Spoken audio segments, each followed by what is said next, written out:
সারিঘাট, মনুরবাগ, হাসনাবাদ, দক্ষিণ কেরানীগঞ্জ একটি ভ্রমণের জায়গা। প্রতি শুক্রবার এখানে ঢাকার আশেপাশে থেকে প্রচুর লোকজন আসে ঘুরতে। বিকালবেলা এখানে ঘুরতে খুবই মজা। এখানে একটি লেক আছে, লেকের মধ্যে নৌকা থাকে, এই নৌকায় মানুষজন ভ্রমণ করে। এখানে পানির ভিতরেই একটি ঝুলন্ত ব্রিজ সহ একটি রেস্টুরেন্ট আছে। এখানে লেকের ওই পারে অনেক জায়গা আছে, জায়গায় কাশফুল, অনেক কাশফুলের বাগান আছে। খুব সুন্দর একটি জায়গা ভ্রমণের জন্য।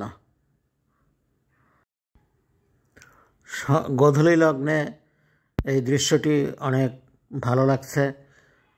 এখানে আসতে হলে আপনি যদি পোস্তগোলা ব্রিজের ওই পার থেকে আসেন তাহলে হাসনাবাদ আগে নামতে হবে। হাসনাবাদ থেকে অটোরিকশায় এখানে আসা যায়, 40 টাকা ভাড়া নেয়। আর যদি পোস্তগোলা ব্রিজের এই পার থেকে আসেন, মানে হাসনাবাদের এই পার থেকে আবদুল্লাপুর বা রাজেন্দ্রপুর থেকে আসেন, তাহলেও হাসনাবাদ নামতে হবে। পোস্তগোলা ব্রিজ পার হয়ে ওই পোস্তগোলা যেতে হবে না, পোস্তগোলা ব্রিজের এই পারেই হাসনাবাদ নেমে আপনারা অটোরিকশায় এখানে আসতে পারবেন। এই সারিঘাট বললেই হয়।